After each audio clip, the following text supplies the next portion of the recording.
there is an intra-factional dispute as to who should be the faction leader, who is likely to be our next prime minister. But at any rate, because of Kanemaru's position, I think Miyazawa, our prime minister, has been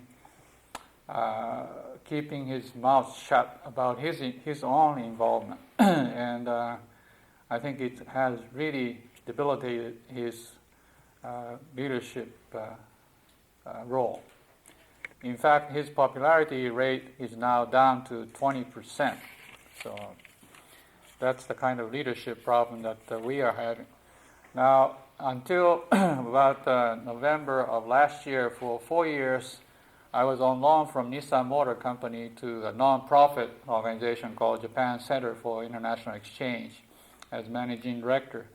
Now, one of the major objectives of this organization was not only annual congressional and parliamentary exchange program that we had in the last 15, 16 years. In fact, when Dan Quayle was freshman congressman from Indiana, he and his wife, Marilyn, were brought over to Japan. And I was, since I'm a Wabash graduate and DePaul University is Wabash arch rival, I was asked to take them out first for breakfast, then dinner. So ever since I got to know them very, very well. Now, same way with Al Gore Jr. And when he was a freshman congressman from Tennessee, he and Tipper were brought over to Japan, and I remember taking them out for dinner, and I've maintained very close contact with Al Gore Jr. and Tipper since. Then Japan Center for International Exchange would also organize major U.S.-Japan dialogue, which is called Shimoda Conference, which would bring together your political leaders, business leaders, and academics to always policy-oriented discussions. We were also Japan Committee for the Trilateral Commission, which is the brainchild of David Rockefeller. And annually, this Trilateral Commission meet once a year, North America, Japan, and Europe. And we used to organize policy-oriented discussions. But the major objectives of the Japan Center in the last few years had been to encourage or educate Japanese political leaders and business leaders that Japan really need to play a bigger political role in the community of nations. I don't know how much we've been successful. At least I think Japanese business leaders also being we also try to enlighten Japanese business leaders in the American concept of corporate philanthropy, getting involved with community affairs. And an increasing number of Japanese businessmen who are based in this country are nowadays encouraged to get involved with community affairs. When invited to speak at the local Rotary Club luncheon or something, they are encouraged to speak. You have, but I don't think Japan could ever play the kind of moral broker or world's policeman's role which the American president or secretary of state have played. So I hope now that you have elected Bill Clinton as the next president, I hope your president not only can redress some of your domestic issues, your economy and jobs and other domestic issues, but I hope that he will be a very good international president for the rest of the world also. Bob Strauss, whom I have known for a long time, is currently your ambassador to Russia, who said several years ago, let us build upon a common vision so that the United States and Japan can stand together as we approach the new frontiers of the 21st century. And I feel the same way. Well, thank you very much.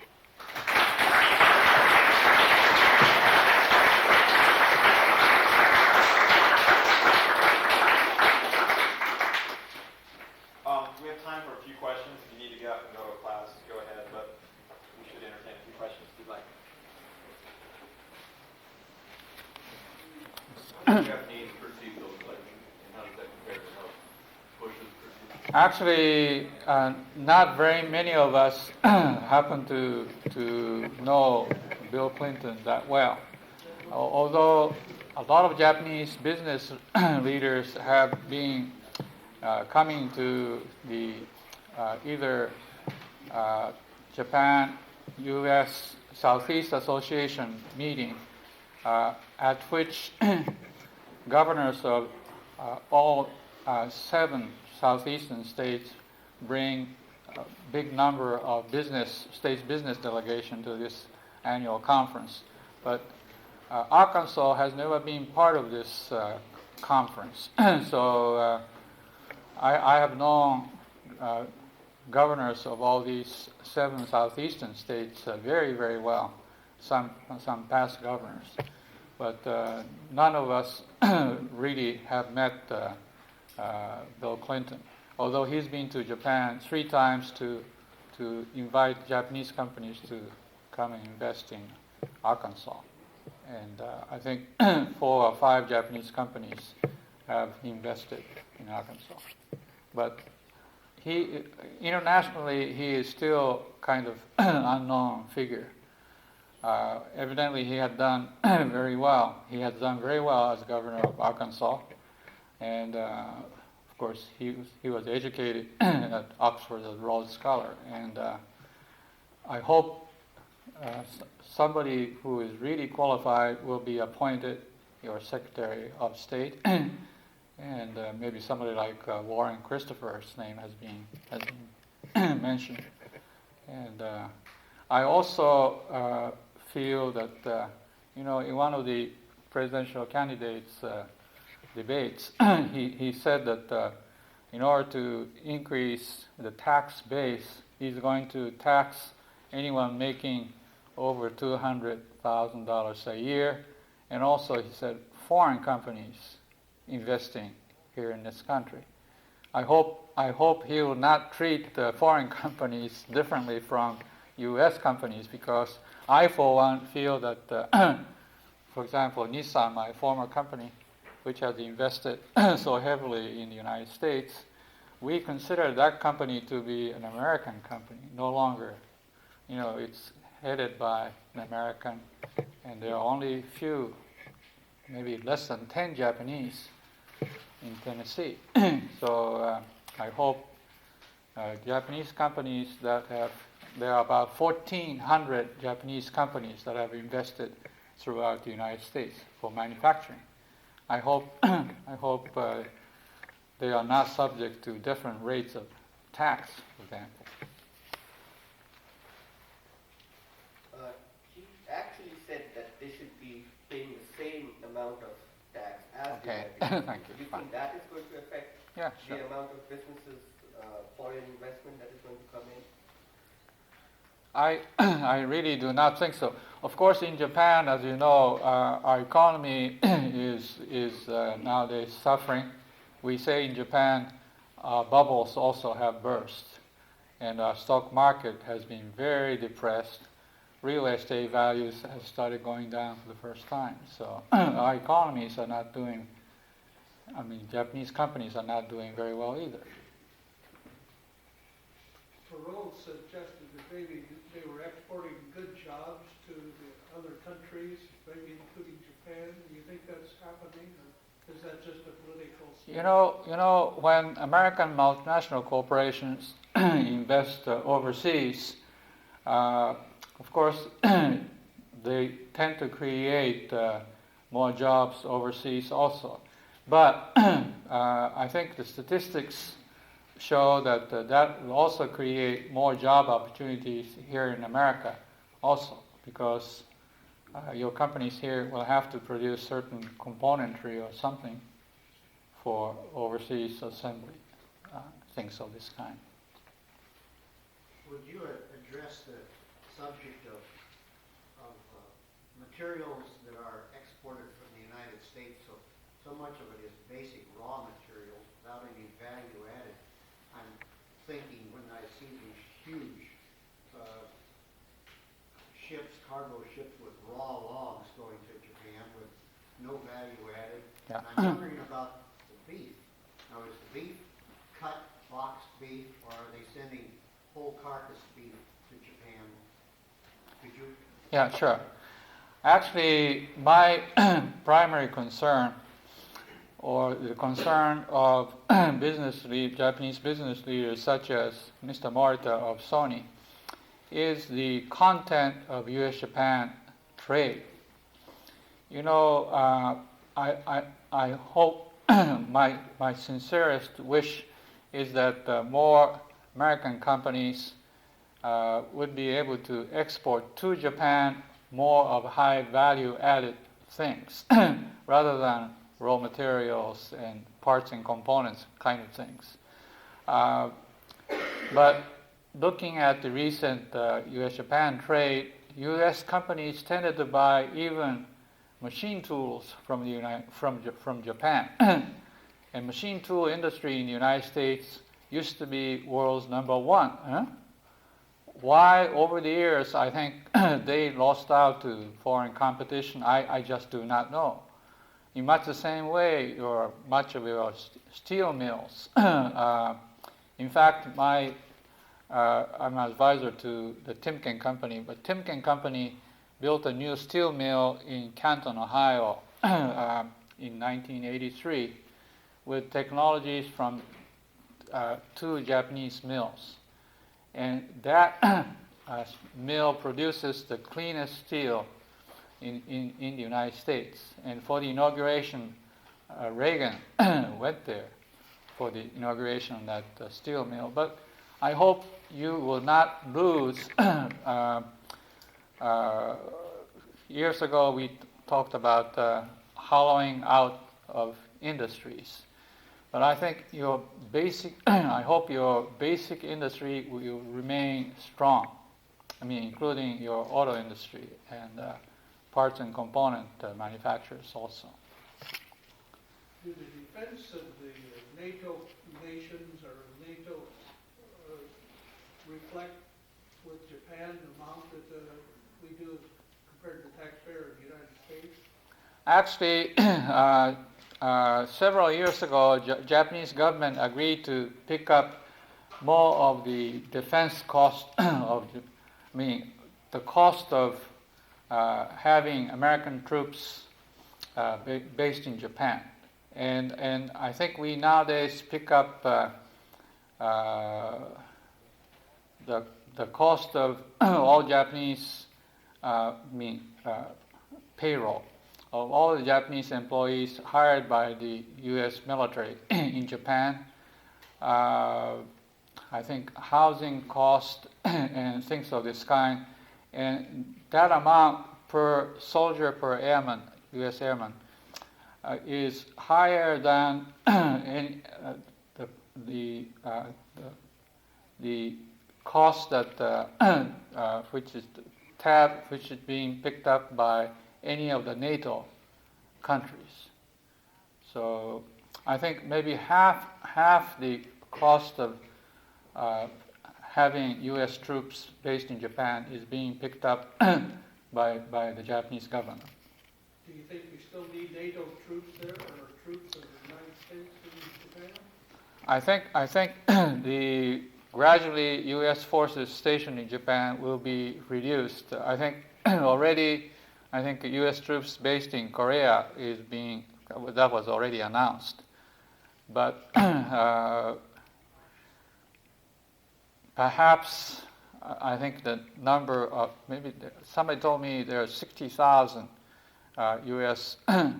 Forces, airmen and Navy and Army being based in Japan. But perhaps that number could be reduced. I don't know. But we still, Philippines gave up the U.S. Naval Base, Subic Bay, and Clark Air Force Base in the Philippines had to be abandoned because of the eruption of that Pinatubo. Yeah. And so I think U.S. troops would need some kind of base, I think, in Japan, Air Force Base, or maybe naval port. Could you comment on what you see as far as the future relationships between Japan and China and world order is concerned? I also realize that the U.S. is currently having a bit of difficult relationship with China after the Tiananmen incident because of human rights issues involved. But I think Japan is maintaining very cordial relations with China. We had our emperor visit China just a week or so ago, and although our emperor had to apologize to the Chinese people that during wartime, Japanese army invaded China and killed so many, even civilian populace. And but I think Japan can maintain cordial relations. We probably can give certain economic aid, but I also like to see Japan do this in collaboration with U.S. companies. Do you have any more information on the status of the northern islands in Russia? No, I do not. Well, of course, when Gorbachev came to Japan the last time, there was great expectation that he would make certain concessions, but that did not happen. Of course, his position within Russia was being weakened by Yeltsin. But Yeltsin is also concerned about the economic health of Russia, and I don't think he is inclined toward returning even 2 of the 4 northern islands to Japan.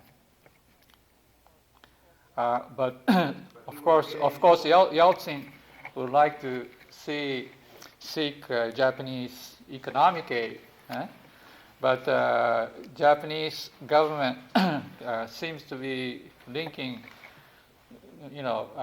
If Japan gives Soviet Union, Russia, some kind of economic aid package, then in return we want the some islands back. But it's not going to work that way, I'm afraid.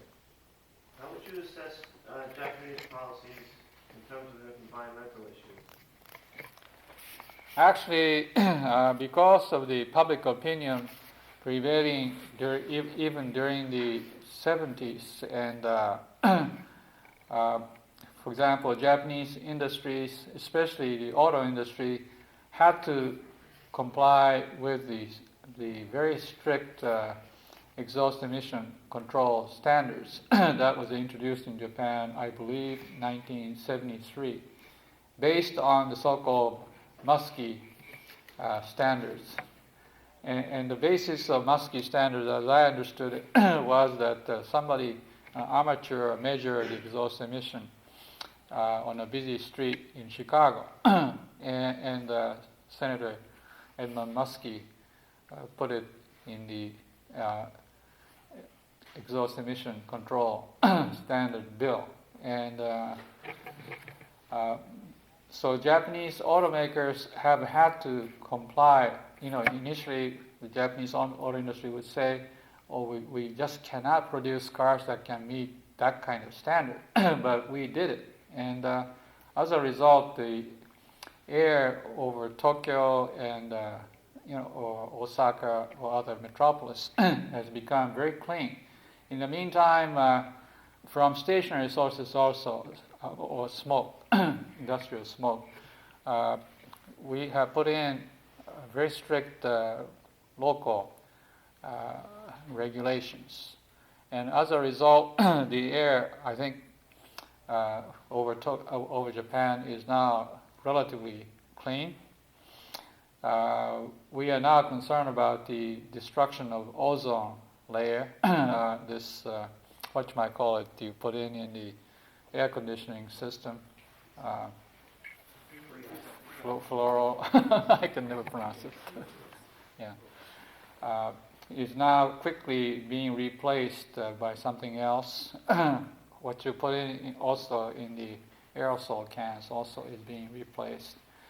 I think Japanese industry has really bent backwards to comply with strict exhaust emission control. And in the meantime, this also produced new technologies and companies that would make waste treatment system or things of this kind. In fact, I'm now being asked to become consultant to a Nashville-based 4-year-old company called Natural Resources Technology company, NRT. 2 professors at Vanderbilt came up with very ingenious waste treatment equipment. There are 5 key equipment that they invented. And they have just licensed a Japanese manufacturer and also trading company for marketing in Japan. And new waste treatment facilities are being built based on their technology in Columbus, Ohio, and Cleveland, Ohio. And I'm being asked to go see them and become consultant to this company also, because there's a great deal of market for such equipment in Japan. That's U.S. technology. Could you comment on the North American Free Trade Agreement with Mexico and Canada? How I know somebody will ask me that question. Of course, there has been some talk among some Asian countries of forming Asian trade bloc also, including Japan. But I think Japan has taken the position that, of course, during the last war, Japan tried to create a greater Asian prosperity sphere. And our Asian neighbors are in some ways leery about Japan forming the Asian trade bloc. Also, in some ways, I think forming regional trading blocs such as NAFTA is against the principles of GATT. Well, European Community in some ways is the same, I think. But as I see it, more American companies, including Big Threes of Detroit, would establish more manufacturing facilities, for example, in Mexico, where the labor cost is lower. And I don't know how this will contribute to the creation or loss of jobs here in America. I'm a little bit against big multinational corporations, American or Japanese, farming out their work overseas, where the labor cost is much lower. I think that would tend to take your jobs away but there may be freer trade between U.S. and Mexico and Canada. True. Is the labor cost between the United States and Japan, are they comparable now? The labor Yes, over the years, Japanese labor cost has really gone up. Perhaps to the level of advanced European countries. But then perhaps in Germany, labor cost is probably higher than in Japan. But compared to U.S. labor costs, there should not be that much difference now. But perhaps I think U.S. is still labor cost is higher. Japan, Nissan has just had a loss in their last quarter earnings. Are they doing as the U.S. companies are, going to... Excuse me, which company? Nissan. Oh, Nissan, yes. Are they also going outside for suppliers and so on to cut down their costs since they are high in spend? Well, Nissan appointed a new president in June of this year. And the man who moved up to chairman is Mr. Kume. Now both rose through the ranks of manufacturing. And new president Tsuji has had no marketing experience. Where Nissan has been weak is in marketing. And I'm afraid it will take Nissan a long time to become more of a market-oriented company. And Nissan, in fact, in internationalizing the company is in U.S. or in Europe, always elevated to the position of the importance of the local nationals. And the Japanese all went back to Japan.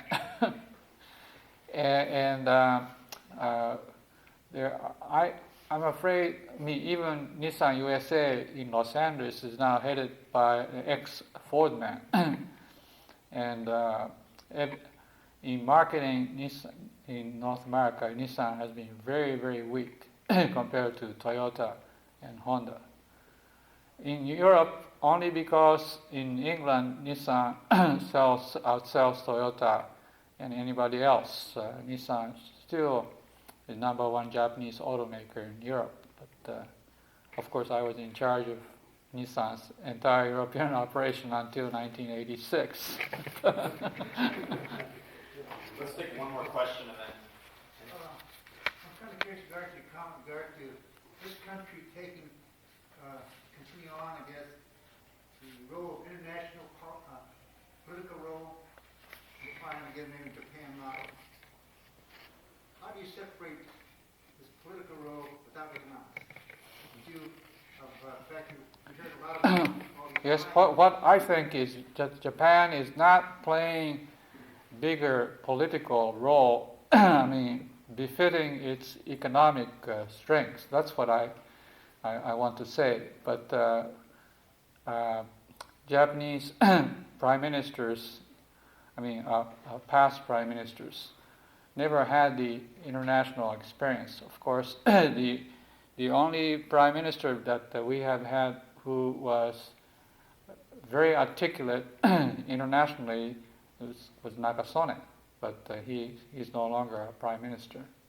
Perhaps when a younger generation prime minister is named after Miyazawa, perhaps he can play a little bigger international role.